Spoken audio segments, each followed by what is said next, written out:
నీకు తెలుసున్నది గొప్ప అనుకుంటావు, కానీ నీకు తెలుసున్నది ఏది కాదు. మరి కొబ్బరికాయకి కారు వస్తే అమ్ముకున్నదే అన్ని కొట్టేవచ్చు కదా. కాలు షాప్ పెట్టేసుకుంటుంది కొబ్బరికాయలు అన్ని కొట్టేసి. అంటే మనకు కొబ్బరికాయలు కొట్టినంత మాత్రాన్ని కోరికలు తీరవు అని మనకి ఎక్కడికి వచ్చాక అర్థమైంది. దానికి అమ్మినప్పుడే అర్థమైంది. ఈ వారం కొట్టాడు, ఇది కోరిక తీరితే నెక్స్ట్ వారం వచ్చి కొట్టాడు కదా. ఇప్పుడు అర్థమైందా మనకంటే అందరూ తెలివైన వాళ్ళే అని. కోరికలన్నీ కొబ్బరికాయలకి రాబోయి. మరి ఈ విధంగా మరి మా అమ్మ అడిగినప్పుడు అప్పటికే నేను 1 year పత్రి గారి దగ్గర ఎన్నో నేర్చుకుని ఈ కర్మ సిద్ధాంతం అంతా నేర్చుకున్నప్పుడు మహాత్ములకే కర్మ తప్పలేదు కదా. రాముడికి కానీ కృష్ణుడికి కానీ మరి కర్మలు తప్పనియా? తప్పలేదు. చెట్టు చాటు నుంచి పుట్టిన రాముడికి మరి కృష్ణావతారంలో అదే బాణం గుచ్చుకుని చావలసి వచ్చింది కదా. మరి భీష్ముడికి ఎందుకు అంత గొప్ప మహానుభావుడు? విష్ణు సహస్రం ఎవరు చెప్పారో తెలుసా మీకు? భీష్ముడు.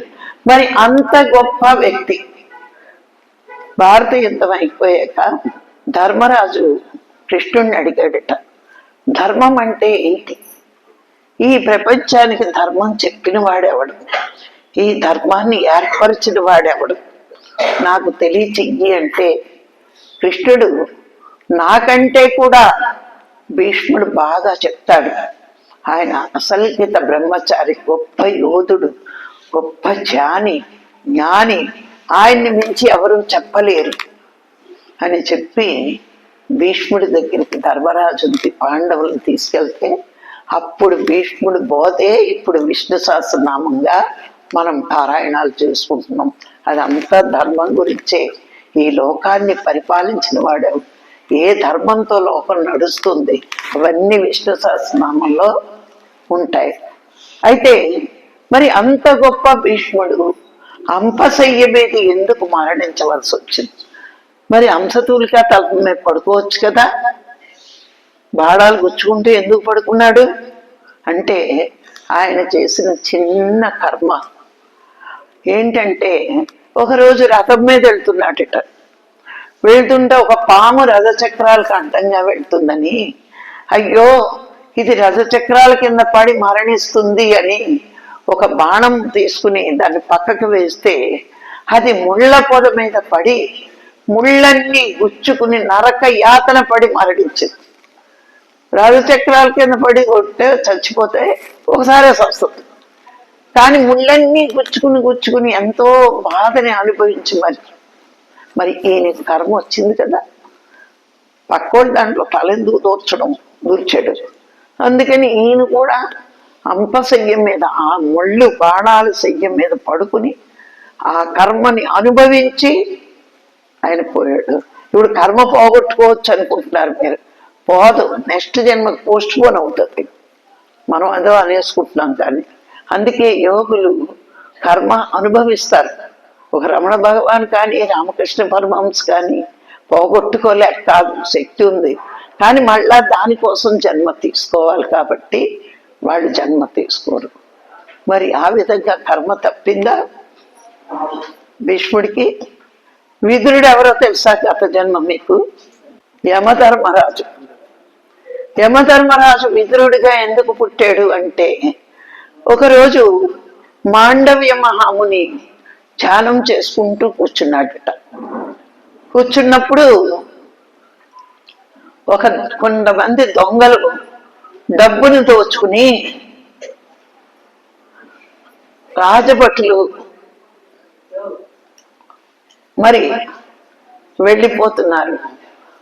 రాజభటులు తరుగుతున్నారని దొంగలు పారిపోతూ దొరికితే ఉరిశిక్ష అని ఆ డబ్బు మాండవ్య మహాముని ఒళ్ళో పడేశారు. అప్పుడు రాజభటులు అనుకున్నారు ఈయనే దొంగతనానికి పంపేయడేమో, ఈయనకే ఇచ్చారు అని ఈ మాండవ్య మహాముని రాజుగారి దగ్గర తీసుకెళ్లారట. ఏంటంటే అప్పుడు ఉరిశిక్ష వేశారు మాండవ్య మహామునికి.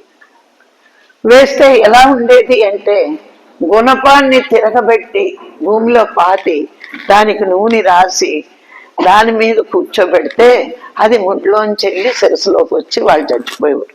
ఇంత భయంకరమైన శిక్ష అది. మాండవ్య మహాముని గొప్ప యోగి కదా, ధ్యానం చేస్తున్నాడు. ఈయన సూక్ష్మదేహం పైకి వెళ్ళింది. అప్పుడు యమధర్మరాజుని అడిగిందట, నేను ఏ తప్పు చేయలేదు కదా, నేను ధ్యానం చేసుకుంటున్నాను కదా, నాకు ఇంత భయంకరమైన మరణం ఎందుకు వచ్చింది అని. అప్పుడు యమధర్మరాజు చెప్తాడట, చిన్నప్పుడు తొండల ముడ్లో పుల్ల పెట్టి కెలికి ఏడిపించావు కదా, అందుకే నీకు అలాంటి మరణం వచ్చింది అని. మరి మనం చేసే ప్రతి తప్పు ఆత్మ లోన ఉండి లెక్కలు కడుతూనే ఉంది. మన సర్వాత్మ దగ్గర నువ్వు శిక్షలు పొందాల్సి ఉంటుంది. ఎవరికి తెలియకుండా, ఎవరు చూడట్లేదు, ఎవరు వినట్లేదు అనుకుంటూ ఎన్నో కోతలకు వస్తావు, ఎన్నో అబద్ధాలు ఆడేస్తావు, ఎన్నో తప్పులు చేస్తావు. ఎవ్వరు చూడకపోయినా ప్రజలు చూడరు, లోనున్న ఆత్మ చూస్తూనే ఉంటుంది, లెక్క కడుతూనే ఉంటుంది. అప్పుడు మాండవ్య మహాముని అంటాడట, నేను ఆ పని చేస్తున్నప్పుడు నా వయసు ఎంత? 7 సంవత్సరాలు. మరి బాల్యంలో తెలిసి తెలియని వయసులో చేసిన తప్పుకి ఇంత భయంకరమైన శిక్ష వెయ్యకూడదు. కానీ అన్ని ధర్మాలు తెలుస్తాయి యోగికి. నువ్వు ఇంత భయంకరమైన శిక్ష వేశావు ఎందుకు? నేను యమధర్మరాజుని, నాకు ధర్మం తెలుసుని అహంకారంతో నాకు అధర్మపరమైన శిక్ష వేసావు కాబట్టి భూమి మీద 100 సంవత్సరాలు ధర్మం తెలిసినా నోరు విప్పలేని స్థితిలో ఉండుగాక అని మాండవ్య మహాముని శాపం వల్ల యమధర్మరాజు విదురుడిగా పుట్టడం జరిగింది. చూడండి, దేవుళ్ళకి దేవతలకే కర్మ సిద్ధాంతం ప్రకారం తప్పలేదు కదా, మనకి తప్పుతాయా? మరి కర్మ చేసేటప్పుడు ఎంతో ఆలోచించి చెయ్యాలి. మరి ఈ జన్మలో వైశ్య కుటుంబంలో పుట్టి మాంసం ముట్టుకోపోయినా, ఎన్నో పుణ్యకార్యాలు చేసినా, అంతకు ముందు జన్మలో కోడిల్ని, మేకల్ని, రొయ్యల్ని, పీతల్ని, తందూరి చికెన్ని తిని ఉంటాను. కారణం లేందే కార్యాలు జరగవు అని గురువు గారు చెప్తారు. ఏ తప్పు చేయకుండా ఇంత దారుణంగా 4 నెలలు నరకం అనిపించాను. 1 వేలు కాలిపోతేనే హుష్ అంటారు రోజంతా. మరి అరికాళ్ళ నుంచి శిరస్సు వరకు కాలిపోయానంటే ఎంత నరకం అనిపించాలి. 15 రోజులు భీమవరంలో ఉంచి ఇంకా లాభం లేదని హైదరాబాద్ తీసుకెళ్ళారు. అక్కడ డాక్టర్లు కూడా చెప్పారు, ఇప్పుడు చచ్చిపోద్ది, ఎందుకు తీసుకొచ్చారు, జాయిన్ చేసినా చచ్చిపోద్ది. మా వారి పత్రికారి మాట మీద నమ్మకంతో మరి మీరు ట్రీట్మెంట్ చేయండి, బతుకుతే మనిషిని తీసుకెళ్తాను, చస్తే శవాన్ని తీసుకెళ్తానని జాయిన్ చేస్తే మళ్ళా పత్రికారు వచ్చి చెప్పారు అంటే ఆవిడ తప్పకుండా బతుకుతుంది అన్నారు అని ఇంకా ట్రీట్మెంట్ స్టార్ట్ చేశారు. పైనుంచి బ్లడ్ ఎక్కిచ్చేవారు. మరి ఒక ఇంజక్షన్ వచ్చి 30,000 అండి. 20 సంవత్సరాల క్రితం రోజు ఇచ్చేవారు. మరి బ్లడ్ ఎక్కిచ్చేవారు. మెడిసిన్, డ్రెస్సింగ్ ఎలా ఉండేదంటే గాజుగుడ్డలు ముందు చర్మం గీకేస్తారు, గాజుగుడ్డలు వేసి ఇంతంత దూదులు కట్టేవారు. ఇక్కడ వరకు బ్యాండేజ్. నా మనిషి ఉండేదాన్ని కాదు. మన్నాడికి చీము నెత్తురుతో శరీరం అంతా బ్యాండేజ్లన్నీ అట్ల కింద అయిపోతే 200 సిలిన్ బాటిల్స్ నా మీద ఉంపి కోడికి మేకకి పీకినట్టు పీకేవారు. అంటే ఎంత నరకం అనిపించాలి. మరి తిన్నప్పుడు బాగుంటుంది, చమ్మగాను. కోడి కూర బాగుంటుంది, మేక కూర బాగుంటుంది, చేప కూర బాగుంటుంది, నోరు ఊరిపోతూ ఉంటుంది. అందుకే బుద్ధుడు చెప్పాడు, పాపం చేసేటప్పుడు సుఖభ్రాంతి చాలా ఉంటుంది. ఆ పాపానికి శిక్ష పడినప్పుడు తీరని వ్యత. నేను రోజు అనుకునేదాన్ని, ఎందుకంటే ఈవేళ 100 కోళ్ళు రుణం తీరిపోయింది అని. ఎందుకంటే చూస్తున్నాను కదా, వాటి రక్తాన్ని నేను చూశాను ముందు జన్మల్లో. ఈరోజు నా రక్తాన్ని ఇవ్వాలి, తప్పదది. ఏది చేసేమో అదే పొందుతాం. వేప విత్తనాలు వేస్తే మామిడి పళ్ళు రావు, వేప పళ్ళే వస్తాయి. పాపం చేసాక దుఃఖం లేకుండా ఎలా ఉంటుంది? చేసిన కర్మ ప్రతి వాడు అనుభవించవలసి వచ్చింది. మరి ఈరోజు పత్రికారు మనందరికీ ముందు మనం మారడం, ఆ తరువాత అందరి చేత మానిపించడం. ఎందుకు? ఇంతంత కష్టం ఎవరు అనుభవించకూడదు, శత్రువు కూడా అనుభవించకూడదు. అది ఆయన సిద్ధాంతం. మరి ఆ విధంగా 3 నెలలు అయ్యేటప్పటికీ నా శరీరం చచ్చుబడిపోయి ఒక అంగుళం కూడా కదలట్లేదు. ఇంకా పరిస్థితిలో బ్లడ్ ఎక్కించడం ఆపేశారు, మెడిసిన్ ఆపేశారు. ఇంకా ఆవిడ ఎందుకు బతుకుతుందో తెలియట్లేదు అని ఫోన్లండి చచ్చే వరకు డ్రెస్సింగ్ చేస్తామని డ్రెస్సింగ్ చేస్తున్నారు. రాత్రి గారు వచ్చారు. నేను ఎప్పుడు కుర్చీలో కూర్చుని నాతో కబుర్లు చెప్పే ఆయన ఆ రోజు నేల మీద కూర్చుని ఈ చెయ్యి పట్టుకున్నారు. ఈ చెయ్యి డాక్టర్లు తీసేస్తామంటే నేను ఒప్పుకోలేదు.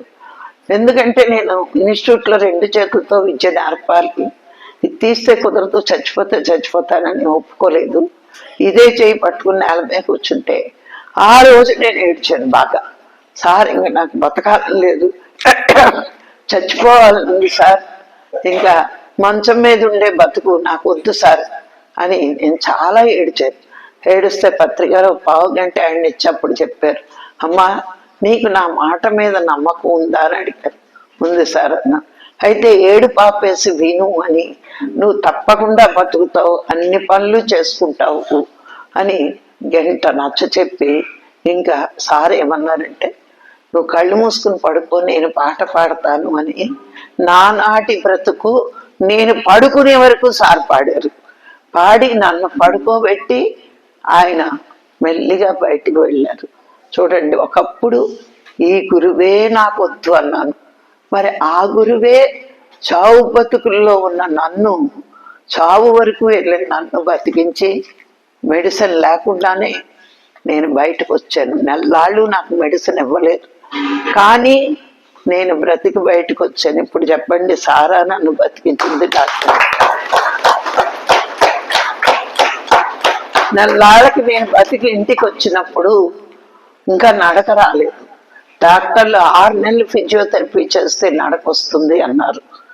నేను ఇంటికి తీసుకొచ్చేసరి మా వారు ఇప్పటికి 4 నెలలు అయిపోయింది, ఇంక ఉండలేమేమో అని తీసుకెళ్ళి 2 నర్సులను పెట్టి వాళ్ళు ఏం చెప్పారో అదే ఫిజియోథెరపీ మా వారు 2 నర్సుల సహకారంతో నేను చేసి 15 రోజుల్లో నడిచి అపోలో 1st ఫ్లోర్ ఎక్కానండి.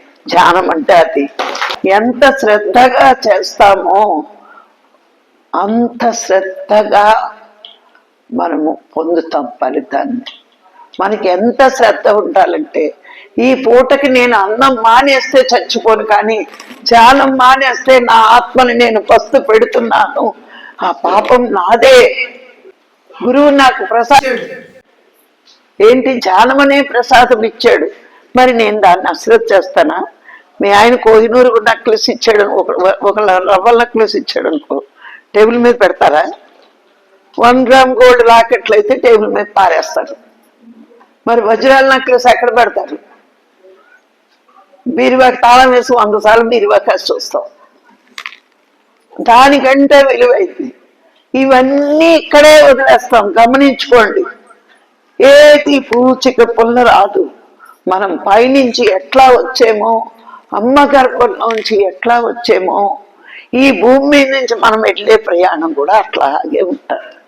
మనందరి ప్రయత్నం ఏంటి అంటే, వదిలి వెళ్ళే వాటి కోసం చచ్చిపోతున్నాం, కానీ పట్టుకెళ్ళే వాటి కోసం చావట్లేదు. అది ఆవేదన అందరికీ. గురువులకి ఎన్ని చెప్తున్నా టైం లేదండి అంటారు జనానికి.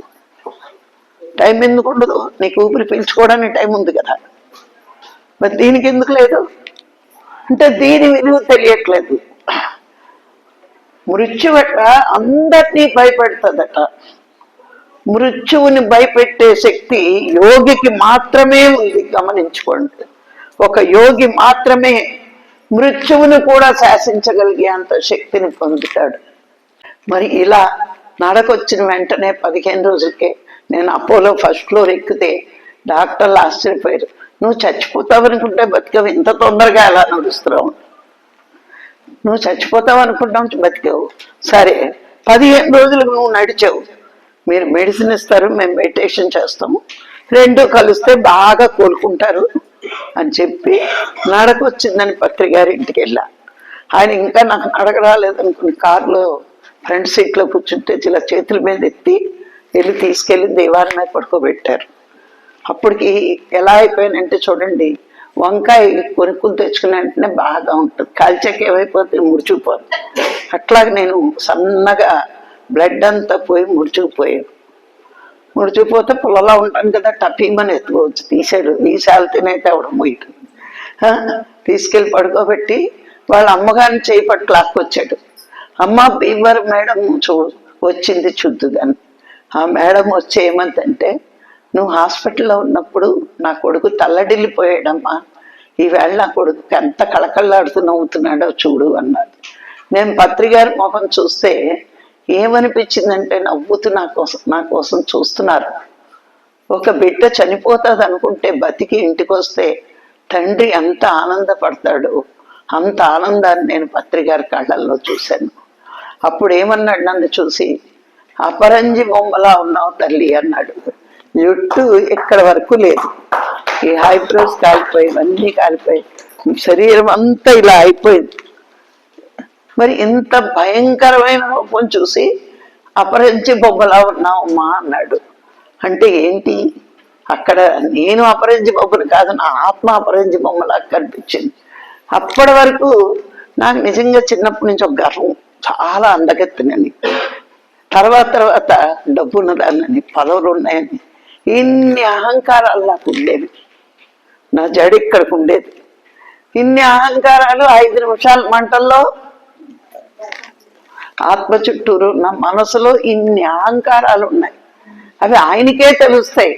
ఇన్ని అహంకారాలు పోయాక ఆత్మ కనిపించింది, స్వచ్ఛంగా ఉంది. 4 నెలలు మంచం మీద ధ్యాన స్థితిలోనే ఉంటాం కదా. మరి అప్పుడు ఏమైంది, ఈ అందం కానీ, డబ్బు కానీ, పదవులు కానీ నన్ను ఏమన్నా కాపాడగలిగిందా? మరి ఈ విధంగా పత్రికారు నన్ను అన్నారు, సార్ ఇంత భయంకరమైన రూపంతో ప్రపంచానికి నా ముఖం చూపించలేను, మిమ్మల్ని చూడాలనుకునే కోరిక ఎట్లా తీరుతుంది సార్ అంటే, నువ్వు బయటకు వచ్చే వరకు నేను నీ కోసం వస్తాను అని 2 సంవత్సరాలు ప్రతి నెల ఒక రోజు వచ్చి ఒక రోజు ఉండి నైట్ వెళ్ళేవారు. అలా నా కోసం 2 సంవత్సరాలు వచ్చారు. ఎంతో జ్ఞానాన్ని ఆయన బోధించేవారు 1 గంట వరకు అలా కూర్చుని. అది నేర్చుకున్నాను నేను. ఆయన వెళ్ళిపోయాక ఎన్నో పుస్తకాలు చదివాను, మరి ఎంతో సాధన చేశాను. అసలు కాలిపోయిన వాళ్ళకి జుట్టు మళ్ళీ రాదండి. నాకు జుట్టు వచ్చింది, హైబ్రోస్ వచ్చేది, శరీరం మొక్క అంత కలర్ మారింది. అంత అంతగతిని కాదు, కానీ మీరు చూడగలుగుతున్నారు కదా ఇప్పుడు నన్ను, భయంగా లేను కదా, చూడగలుగుతున్నారనే బయటకు వచ్చాను, లేకపోతే రాపోతున్నాను. మరి ఆ విధంగా 2 సంవత్సరాలు అయ్యాక సార్ అడిగారు, అమ్మ దూరంగా ఉంటే నాకు రావడం కష్టంగా ఉంది, నీకు మాట ఇచ్చాను కాబట్టి రావాలి, నువ్వు మామూలు వ్యక్తివి కాదు, నీకు మాట ఇస్తే నేను నెరవేర్చాలి అన్నారు. అంటే ఇంకా కష్టమైతే రావద్దు సార్, నేను బాగున్నాను, నేను మీ దగ్గరికి వస్తానంటే అప్పుడు ఆగారు. 2005లో మా ఇంటికి వచ్చినప్పుడు కూడా సార్ అన్నారు, నీ గత జన్మ చెప్తాను, నువ్వు సామాన్యురాలు కాదు అన్నా నేను నోటికి చెయ్యడ్డెట్టి, సార్ ఇక మాట్లాడవద్దు, మీరు నా గత జన్మ చెప్పొద్దు, అదేంటి అందరూ డబ్బులు ఇచ్చి చెప్పించుకుంటుంటే నీకెందుకు వద్దన్నారు. ఎప్పుడు మీరు నేర్పిన విద్య ఏం నేర్పింది నాకంటే గతాన్ని బట్టి వర్తమానం, వర్తమానాన్ని బట్టి భవిష్యత్తు, అవునా కదా. మరి గతంలో నేను ఏ పుణ్యం చేసుకున్నానో, ఒక సద్గురువును పొందాను, శ్రీమంతుని ఇంటికి కోడలనయ్యాను, ఇంత పబ్లిసిటీలో ఇంత పలుకుబడితో ఉన్నాను నేను. ఇంకా అంతకంటే ఎక్కువైతే అది అవునో కాదో తెలియదు, కానీ అహంకారం వస్తుంది. గతం అవసరం లేదు. భగవంతుడు మరుపు అనేది గతం లేకుండా మనకు చేసాడు అంటే, ప్రతి వ్యక్తికి గతం జ్ఞాపకం రాకూడదు. అక్కడ భోగాలే కాదు, దుఃఖాలు కూడా వస్తాయి మనకి. ఇప్పుడు ఇక్కడ ఐశ్వర్యవంతుల ఇళ్లలోకి వచ్చాం, అక్కడ దరిద్రం అనిపించామనుకోండి, అది కూడా గుర్తొస్తుంది. ఆ మొగుడో లేకపోతే ఆ పిల్లమో ఆ పిల్లలో, అయ్యో ఇప్పుడు ఇంత బాగా నేను తింటున్నాను, ఆ పిల్లలకి ఏం పెట్టకుండా చచ్చాను అని అదొక ఏడుపు. గతం గుర్తొస్తే సుఖమే కాదు, ఏడుపులు కూడా ఉంటాయి మనకి. మనకి ఎందుకు అసలు అవసరమా? వర్తమానంలో మంచి గురువు పొందాం మనం. భగవంతుణ్ణి ఎలా చేరుకోవాలో దారి తెలియక తల్లడిల్లి గుళ్ళ ముందు గంటలు కూర్చొని వస్తున్నారు. దేవుడు ఎక్కడున్నాడో తెలియక దేవుణ్ణి వెతుక్కుంటే ఎక్కడున్నాడో చెప్పిన గురువుని పొందాం. ఎందుకంటే అదృష్టం ఏమైనా ఉంటుందా? కోట్లున్న అంబానీ కూడా ఈ శాంతి లేదు, మనకుంది. ఎందుకు? మనమే మన జీవితాన్ని ఎన్నుకుని వచ్చాం. గురుగారు ఏం చెప్పారు? నీ వాస్తవానికి నువ్వే సృష్టికర్తవి. మనం ఇలా ఉండాలని నిర్ణయించుకునే వచ్చాం. కానీ ఈ జ్ఞానం లేక, ఈ జ్ఞానం చెప్పేవాళ్ళు లేక, నాకు అది కావాలి, ఇది కావాలి, నా మొగుడు తిడుతున్నాడు, నా మొగుడు తంతున్నాడు, నా మొగుడు తాగేసి వచ్చాడు. ధ్యాన మార్గంలోకి వచ్చాక మొగుడు మీద పెళ్ళం చెప్పినా, పెళ్ళం మీద మొగుడు చెప్పినా బుద్ధి లేదు, జ్ఞానము లేదు. నువ్వు వాస్తవంలో ఒప్పుకొని వచ్చావు కదా, తాగుబోతోడైనా తన్నినా పడతాను అని. అసోళ్ళని ఎంతో ఏడిపించి వచ్చావు, ఈ జన్మలో ఏడిపిస్తాడు. ఇవన్నీ నువ్వే నిర్ణయించుకుని భూమి మీద తెచ్చుకున్నావు కదా, ఇంకెందుకు? ప్రారంధం వచ్చేసింది. ప్రారంధాన్ని ఎలా అనుభవించాలి? సాధన ఎక్కువ చేసి ఓర్చుకునే శక్తి రావాలి. నీ సాధన అవన్నీ, ఆ దుఃఖాల్ని అనుభవించే శక్తి సాధన వల్ల మాత్రమే వస్తుంది. 4 నెలలు మంచంలో నేను అనుభవించినప్పుడు ఆడి తిట్టాడు అనుకో, చెవులో దూదెట్టుకుని జ్ఞానంలో కూర్చో, అస్సలు ఒకటి కూడా వినపడుతుంది. గదిలోకి వెళ్ళి ఏం చేస్తాం? నిర్ణయించుకుని వచ్చాం, తప్పవు. పక్కోడికి చెప్పుకుంటే లోకు చేస్తారే కానీ మన కర్మ కొంచెం కూడా తీయరు. మన కర్మని తగ్గం చేసుకునే శక్తి మన చేతుల్లోనే ఉంది. ఇదొక్కటి మనం గుర్తుంచుకుంటే ఏ గొడవ ఉండదు. మరి ఇవన్నీ మనకి ఎప్పుడు తెలుసు? ఇందులోకి వచ్చాక, ఈ కర్మ సిద్ధాంతం నేర్చుకున్నాక. వేసవంత పాపం లేకపోతే మన జీవితంలో కష్టము లేదు, రోగము లేదు. ఈ కష్టాలు రోగాలు ఇంకా ఉన్నాయి అంటే ఇంకా కర్మలు ఉన్నాయి. ఆత్మదర్శనం కలగలేదు అంటే ఇంకా కర్మలు ఉన్నాయి. దాన్ని పూర్తి చేసుకోవడానికే నిత్యం ధ్యానం, నిత్యం ధ్యానం. మీరు అనుకుంటారు ఏ లాభం, రోజు వెళ్తున్నాం వస్తున్నాం, మీకేం తెలుసు దీని గురించి? మనం రోజు చేసే సాధన అక్కడ సంచులతో ఉన్న సంచితాలు కరుగుతున్నాయి. ఇదేం తెలియదు. పిరమిడికి రావాలా? మాని ఇంట్లో కూర్చో, టీవీ చూడు. దారి చెప్పిన గురి వచ్చినా మన దరిద్రం మారపోయిందంటే మనదే లోపం, కానీ గురువు చెప్పిన విద్యలో లోపం లేదు. అలా నేను 2004 వరకు సార్తో అలా మా ఇంటికి వస్తూ ఉంటే అప్పుడు అడిగాను, సార్ నాకు కూడా ఇంత గొప్ప ధ్యానాన్ని, ఇంత సూక్ష్మమైనది నాకు కూడా చెప్పాలని ఉంది, అందుకే అంటే పత్రిసారి చెప్పాను, నువ్వు పుట్టిందే ధ్యానం చెప్పడానికి, భూమి మీదకి వచ్చావు, ఇప్పటికి చెప్తానన్నావు కాబట్టి నాకు సంతోషంగా ఉంది. మొదట్లో కాలకు ముందు చెప్పమంటే నేను చచ్చినా చెప్పరండి, దాన్ని పొగరెక్కువ కదా. ఒక్క దెబ్బ తగిలేక అన్ని దిగాయి హాలు.